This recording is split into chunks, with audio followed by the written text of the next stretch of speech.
Derrière les murs de ce magasin, un bouleversement s'est produit. À longueur de journée, Corinne exécute les ordres de clients invisibles. Ils ne viennent jamais dans les rayons. Corinne fait les courses à leur place. Quand je trouve pas, ça m'énerve. Je cherche tagine de légumes. Sur sa liste, une trentaine de produits commandés par une cliente sur Internet. Elle n'a pas une minute à perdre, même pour répondre aux consommateurs perdus dans le magasin. Sans carottes. Regardez. Oh là là. Et ça rend aimable des carottes. Des commandes comme celle-ci, elle en fait une dizaine tous les jours. J'arrive, madame. C'est une cliente qui vient chercher ses courses. Elle fonce immédiatement vers le parking. Une signature. Ce service s'appelle le Drive. Et en moins de 3 ans, il s'est imposé dans le paysage de la grande distribution. Commander ses courses par Internet et venir les chercher quelques heures plus tard. 6 millions de Français se sont déjà convertis à cette nouvelle façon de consommer. La demande explose, alors les grandes enseignes n'ont plus le choix. Elles ouvrent leur drive à marche forcée. 3 par jour, partout en France. La grande distribution doit changer de modèle. Pourquoi les Français ont-ils adopté si vite ce mode de consommation ? Comment les supermarchés s'y prennent-ils pour faire vos courses en un temps record ? Vous allez découvrir que chez certains distributeurs, le drive est devenu une nouvelle arme pour écraser la concurrence.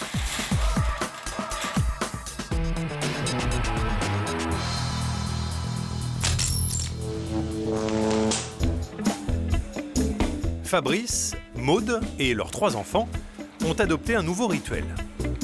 Depuis quelques mois, tous les samedis matins, ils redécouvrent le plaisir du marché dans leur quartier.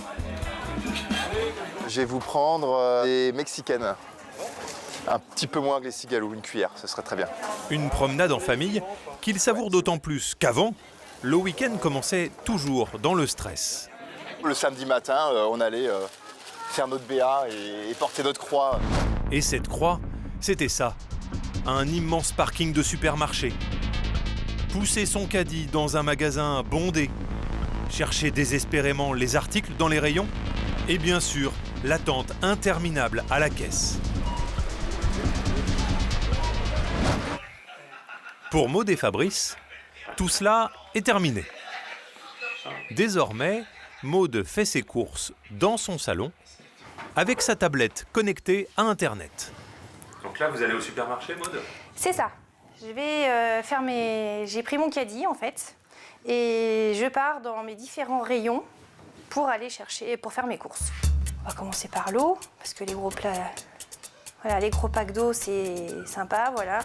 Et hop, ça va arriver tout seul. Sans bouger de sa chaise, du bout de l'index, elle met les packs d'eau dans son chariot. On va aller chez les bébés.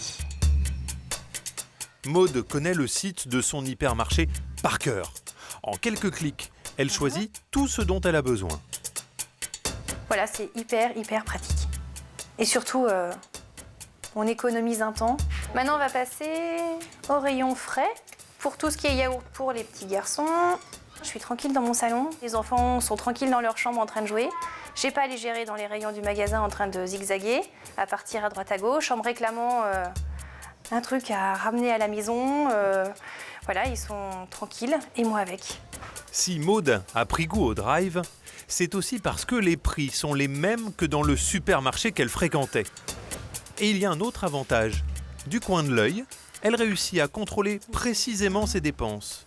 Donc là, au fur et à mesure, on voit le petit caddie avec le montant de notre commande. Au fur et à mesure, donc on se rend compte que déjà, en ayant acheté le strict minimum, on en est déjà là, par exemple, à 61,24 €. Et alors qu'au supermarché, on voit se remplir le caddie. Et c'est à la caisse qu'on a la grosse surprise, en fait. En moins de 20 minutes, Maud a terminé ses courses. 2 heures plus tard, Fabrice peut aller récupérer la commande. Mais au lieu de chercher une place de parking, il s'arrête sur un emplacement spécialement réservé aux clients du drive. Bonjour. Ce préparateur a fait les courses à leur place, mais Fabrice et Maude ne payent pas un centime de plus. La gratuité, c'est la particularité de ce service. Le drive séduit de plus en plus les consommateurs. Pour la grande distribution, c'est devenu un enjeu stratégique. À Belleville-sur-Saône, à 40 km de Lyon, la guerre entre les enseignes saute aux yeux. L'un en face de l'autre. Carrefour, le numéro 1 de la distribution française, contre Intermarché, le numéro 3. Aujourd'hui, les deux géants s'affrontent sur un nouveau terrain, le drive. Et dans cette bataille commerciale, Nicolas Guilloux, le patron de l'Intermarché, vient de damer le pion à son rival.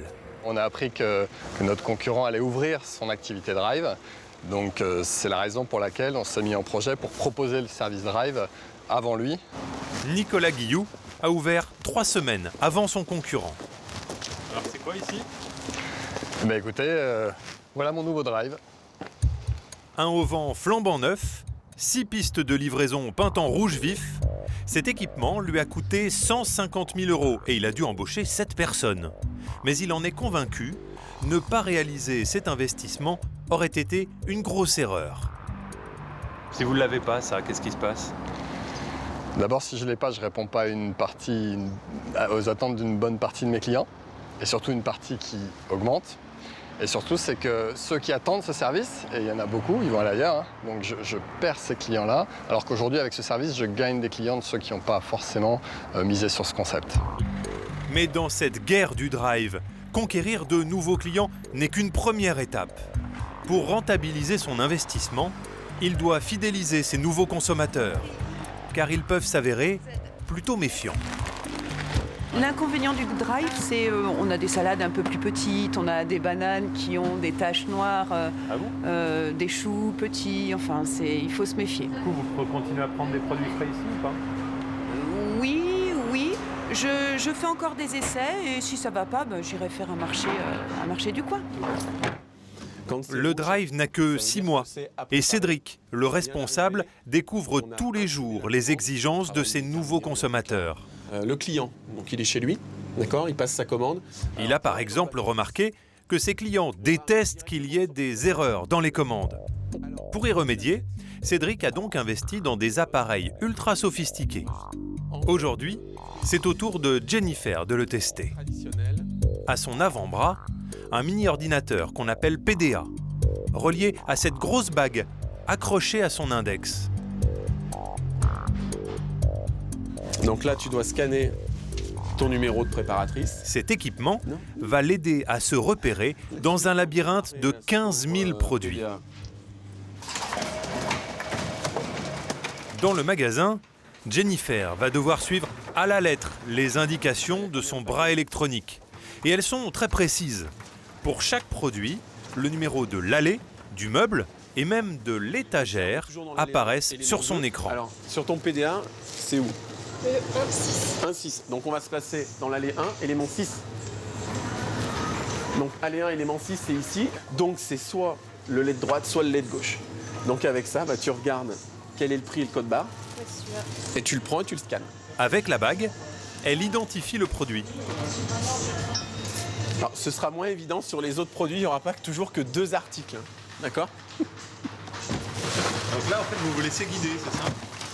Voilà, on se laisse guider tout au long de la commande. Et c'est son bracelet électronique qui lui impose son parcours dans les 2500 mètres carrés de magasin. Donc voilà, entre les rayons, on essaye d'être assez rapide de façon à ne pas perdre trop de temps. Cédric a livré ses instructions. Jennifer peut se lancer dans la chasse aux produits commandés. Et tu cherches ton élément maintenant. Pour les produits classiques, comme le sucre, ce n'est pas très difficile. Pour d'autres, Jennifer a plus de mal. Car l'ordinateur indique parfois une étagère sur laquelle il peut y avoir plusieurs produits très ressemblants.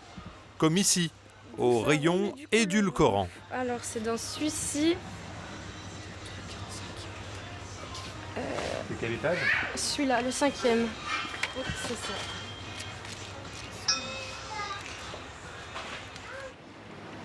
Dans le magasin, il y a un endroit où la technologie n'est d'aucun secours. Le rayon des fruits et légumes. Là, la jeune femme va devoir se mettre dans la peau d'un client. Comment vous les choisissez là? Bah, je regarde les plus belles, à peu près. Donc il faut bien que tu regardes quand tu choisis une pomme qu'elle ne soit pas choquée, qu'elle ne soit pas talée. Cédric le sait, certains consommateurs n'ont pas été satisfaits de leur commande. Il doit donc prouver à ses clients qu'ils peuvent acheter les yeux fermés. Et son chiffre d'affaires en dépend. On a des gens qui au départ font un petit essai, prennent 1 kilo de pommes et qui se disent bon, il va me les choisir comment les pommes? Et puis quand ils voient que le kilo de pommes ce sont des belles pommes, après ils vont prendre une salade et puis des carottes, etc. Bien souvent, les premières commandes sont avec des paniers moyens relativement bas, donc pour essayer. Et ensuite, les paniers moyens augmentent et augmentent. L'objectif de Cédric, que ses clients ajoutent dans leur prochaine commande des produits frais comme du poisson ou encore de la viande. Pour Jennifer, la formation se termine. Après quelques jours de pratique, elle devrait être opérationnelle. Comme ses coéquipières, elle devra réaliser une commande en 30 minutes, 2 fois plus vite que les clients du magasin. Pour être rentable, tous les drives cherchent à augmenter la productivité de leurs salariés. Et dans cette course au temps, un concurrent a mis au point une mécanique redoutablement efficace. Au Puy-en-Velay, Leclerc a ouvert l'un de ses 312 drives. Mais ici, pas de décoration, pas de musique, pas de caissière. Nous sommes dans un entrepôt. À peine le camion vidé, les employés ne perdent pas de temps à faire de beaux rayons. Ils posent les cartons directement sur les étagères.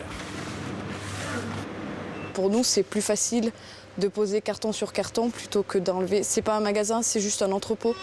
Donc il faut que ce soit pratique pour nous, mais rapide. Même si aucun client ne met les pieds ici, il faut remplir les étagères à toute vitesse. Éviter la rupture de stock, c'est la préoccupation numéro 1 du directeur, Jean-Pierre Largeron. Dans son bureau, il surveille en permanence les rayons de son magasin virtuel. Si je suis un client et que je veux acheter effectivement ce yaourt ici, on voit qu'il est non disponible. Le but, c'est d'avoir le minimum de ça. Si vous êtes client et que vous arrivez et que vous voyez ici écrit non disponible de partout, vous faites demi-tour. Vous n'avez aucun intérêt à aller faire vos courses s'il manque la moitié des produits. Jean-Pierre Largeron a une autre priorité, la chasse aux secondes perdues. Dans cet entrepôt, il a tout fait pour que ses employés soient le plus efficaces possible. Lorsqu'elle prépare une commande, comme chez Intermarché, Laurie suit un parcours imposé par son scanner. Mais le système va encore plus loin. Ici, tous les produits sont numérotés. On ne sait pas ce qu'on met dans son sac, on prend J4 300, même on ne sait pas si c'est des haricots blancs ou si c'est du chou-fleur. On ne regarde pas en fait, on va vite, c'est juste pour aller au maximum de nos performances. Grâce à cela, Laurie réussit même à repérer et attraper certains articles sans s'arrêter. Et pour que les salariés aillent encore plus vite, les produits ont été volontairement mélangés. Ici, à gauche, le lait en poudre face aux confitures.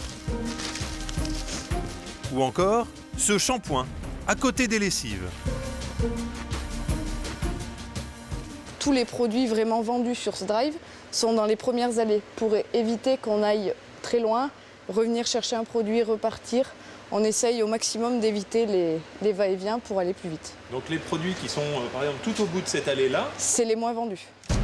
Cette logistique de précision permet à l'enseigne de préparer une commande moyenne en 10 minutes. C'est 3 fois plus rapide que dans un drive en magasin. c'est physique ou pas?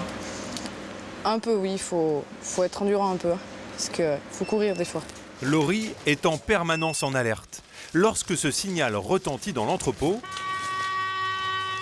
elle doit immédiatement interrompre sa préparation. C'est un client qui vient chercher sa commande. Et les consommateurs détestent attendre. Oh, il faut que la cliente soit livrée dans les 2-3 minutes. En moyenne, il faut que ça aille rapide. Ils n'attendent pas dans les magasins.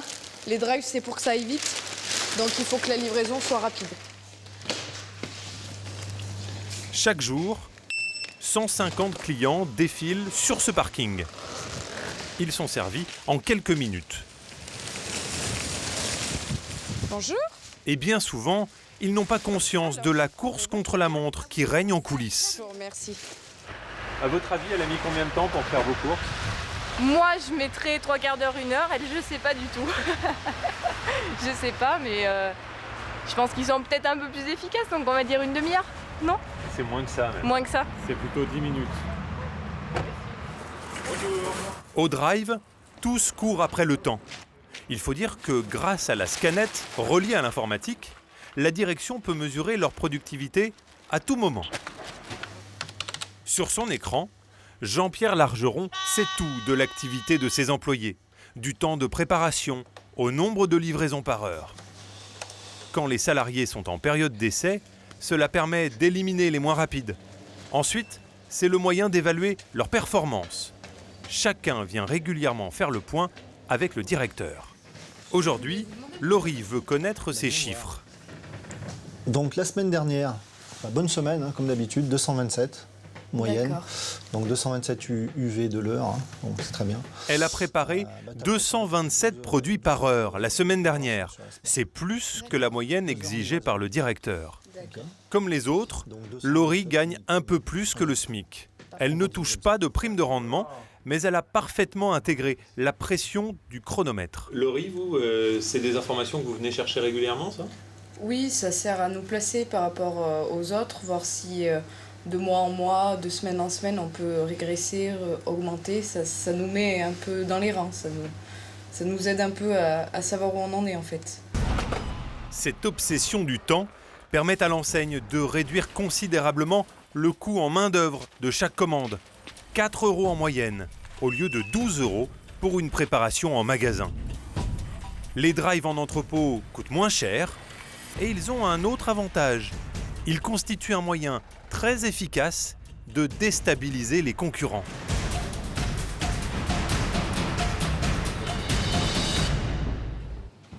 Pascal Perrodo, c'est l'homme du drive chez Leclerc.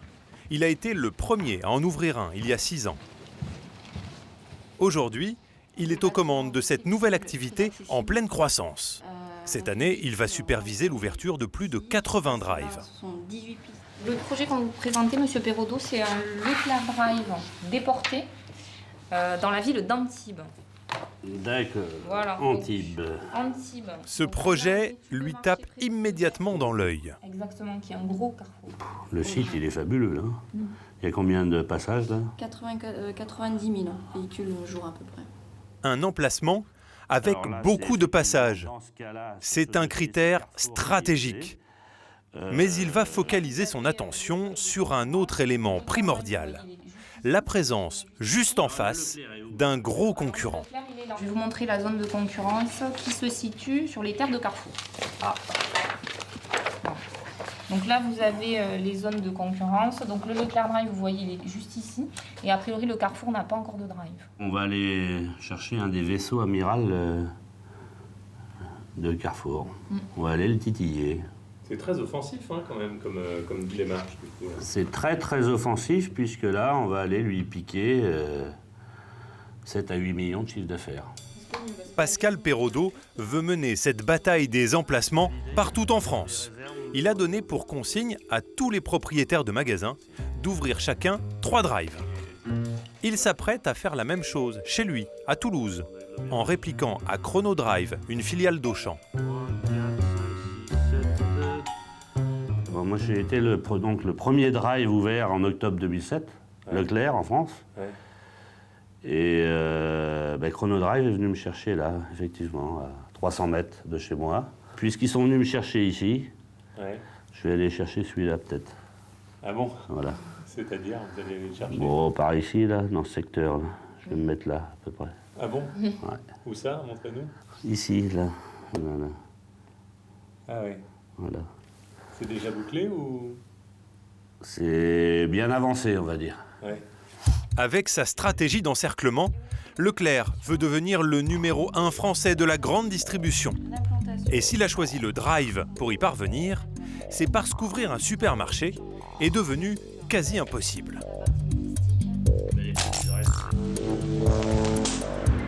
Au Puy-en-Velay, le propriétaire du Super U en sait quelque chose. Depuis des années, Philippe Boutreux veut construire un nouveau magasin, mais il n'en a pas le droit. Pourtant, il est passé de 1000 à 2500 clients par jour, et maintenant, il se sent à l'étroit. Donc vous voyez, pour gagner de la place, on est obligé de superposer les produits. Donc ça, c'est pour nous très compliqué. Et puis, pas très agréable pour les clients pour découvrir le produit, se faire une idée du produit. On est obligé de regarder le produit comme ça en hauteur. Hein. Là, les enfants, faut qu'ils grimpent là, pour essayer la maison. Là. Faut qu'ils se fassent une idée, en tout cas, de ce que peut être la maison. À l'extérieur, les réserves sont de l'autre côté de la route. Et c'est un trafic incessant d'employés qui traversent la rue en tirant des palettes. Pour le personnel, eh bien moi, chaque jour, je tremble en espérant que je n'ai pas un accident. Philippe Boutreux veut déménager. Il a donc acheté une parcelle sur une zone commerciale. Mais pour installer un nouveau supermarché, un simple permis de construire ne suffit pas. Il faut monter un dossier volumineux et tenter de convaincre une commission d'élus locaux. C'est la loi. Philippe Boutreux a déjà déposé 6 demandes et essuyé 6 refus. Mais s'il avait voulu ouvrir un drive, il n'aurait eu aucun problème. Aujourd'hui, je pourrais ouvrir un drive dès que je le souhaite, puisqu'il me suffirait juste d'un permis de construire. Il n'y a absolument rien qui pourrait faire que je ne m'installe pas. Les drives échappent totalement à la législation des supermarchés. Comme ils n'accueillent pas de clients dans leurs murs, ils sont considérés comme des entrepôts. Et ce vide juridique commence à inquiéter les élus. À la mairie du Puy-en-Velay, Laurent Wauquiez a vu s'ouvrir à son insu 2 entrepôts qui abritent des drives. Ce qui l'agace, c'est qu'il n'a pas eu son mot à dire. Un drive permet au fond de contourner la loi et d'ouvrir ou d'implanter un magasin sans avoir à se poser la question de l'aménagement du territoire, de l'équilibre du développement commercial. D'une certaine manière, j'ai envie de dire, on ouvre ça en douce, en passant dans le dos des maires et des élus, et on n'a quasiment aucun outil de réaction. Au fond, d'une certaine manière, l'expérience des drives me fait penser qu'on a besoin d'une évolution de la législation en la matière, pas pour fermer la porte des drives, ce serait stupide, mais pour mieux les accompagner, s'assurer qu'ils ne sont pas tous situés au même endroit, s'assurer qu'ils répondent, je dirais, à des zones de population qui sont différentes et essayer d'avoir une vision d'aménagement du territoire. Mais au Puy-en-Velay, la loi risque d'arriver trop tard, car toutes les grandes enseignes se sont déjà converties au drive. Une percée fulgurante qui a piqué au vif les petits commerçants de la ville. Eux aussi ont décidé de s'y mettre. Celle qui a lancé le drive des petits commerçants, c'est Ginette Vincent. Elle tient une boutique de vêtements pour enfants et depuis quelques mois, elle s'est mise aux nouvelles technologies. Elle n'est pas dans le bon sens. Ce matin, elle met en ligne une nouvelle robe sur son site internet. Je les visualise toutes pour voir si j'en ai d'autres. La couleur de la photo est un peu terne, mais ça fera l'affaire. C'est vraiment une aventure, parce que mettre des photos en ligne, j'avais jamais fait ça. C'est vrai que je suis toute contente d'y arriver. Quelques clics, une description du produit. La robe est désormais sur le site de vente en ligne des petits commerçants.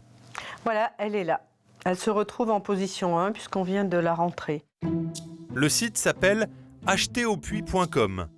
Plus de 3000 articles sont proposés. Des vêtements, des fleurs ou encore de la viande.